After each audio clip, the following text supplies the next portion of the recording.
Hello everybody, welcome to Whiskey Business. Today we are making Philly cheesesteak stuffed peppers. I had to practice that one because it is a tongue twister.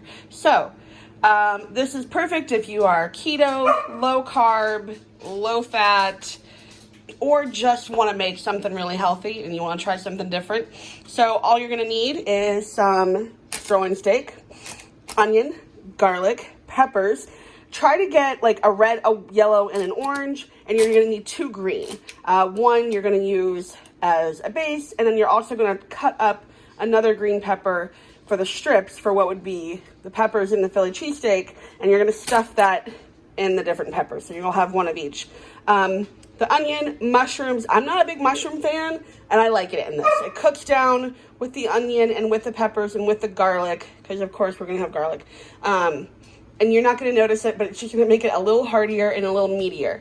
And then your cheese of choice, mozzarella or provolone, or both, whichever one you like. A little bit of Worcestershire and a little bit of soy sauce. And salt and pepper, some seasoning, and that's all you need. So first things first, we're going to slice up our steak nice and thin and get our onion, our garlic, and our mushrooms rinsed and sliced up as well. But before I get to slicing, I forgot about the whiskey, which is, as we know, the most important part. So today we are drinking Maker's Mark. It is profile number 46. This one is to die for. It's just really, really good. Maker's Mark is always like a classic, great choice. This one just happens to be a personal favorite right now that I am sipping.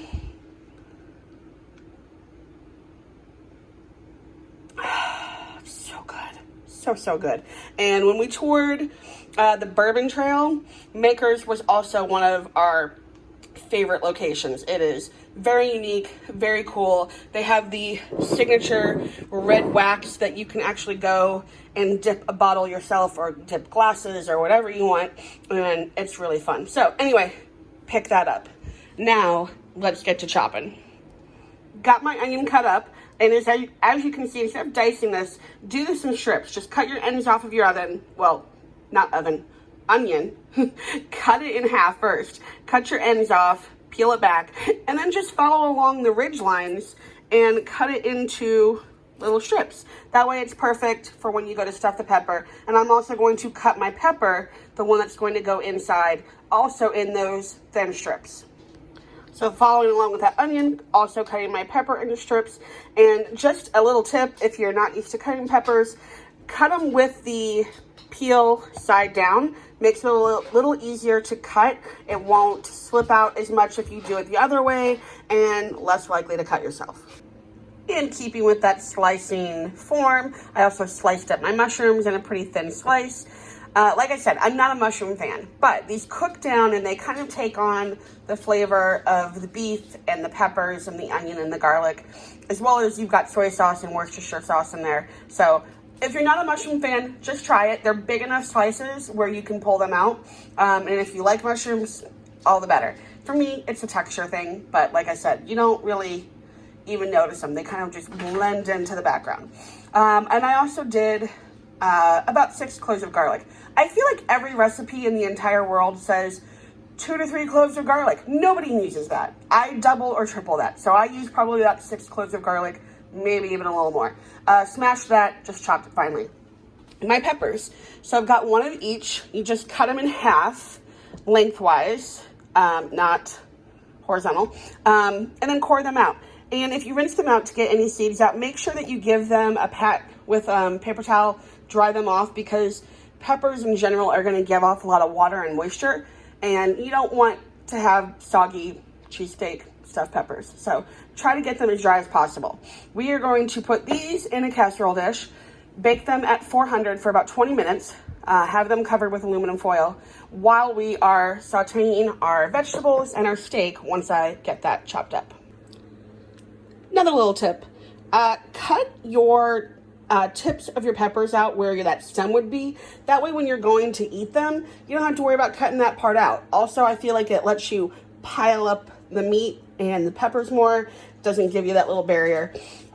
Keep your peppers cut side up, cover them with foil. As you can see, I have 2 more peppers in here.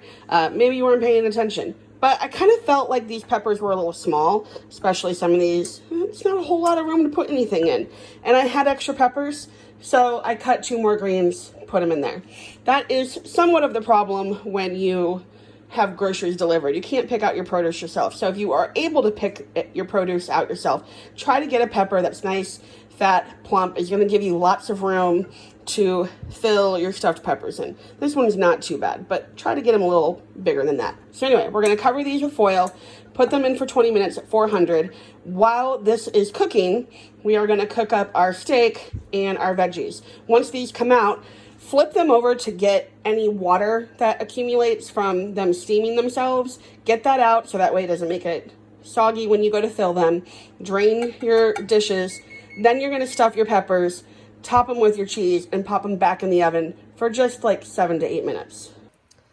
Add a couple tablespoons of extra virgin olive oil to your pan, and then you want to take that meat that you sliced up very thin, of course against the grain, and you're going to just sear it enough.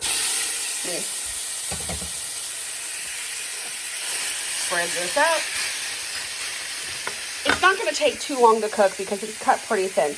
You just want to sear it enough until it's no longer pink on the outside. Then we're going to add a couple tablespoons of Worcestershire and the low sodium soy sauce, along with your salt and pepper and whatever other seasoning you want to put on there. All right, my beef is barely pink anymore. I'm going to use a slide spoon to get that up so I can leave the liquid. I want this to be as dry, not as dry as possible, but you don't want a whole lot of liquid when you put that into the peppers because that will get even more moisture in there. And when you cut into it, you're going to have a little pool of liquid. So try to get the least amount of liquid back into your bowl to reserve all your meat. And then we are going to use the same liquid and cook our vegetables in it.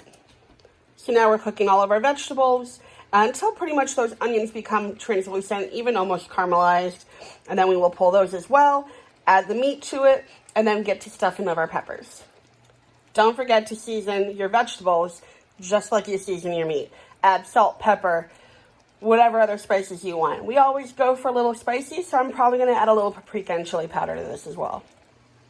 All right, my peppers are out of the onion, and you can see like how much liquid accumulates just from these peppers steaming and sweating out. So try to get rid of all that liquid that you can. I just carefully use a pot holder or towel, a clean towel, tip them over into the sink because you don't want that liquid going back into the pan either or the dish. So get that liquid out before you stuff these.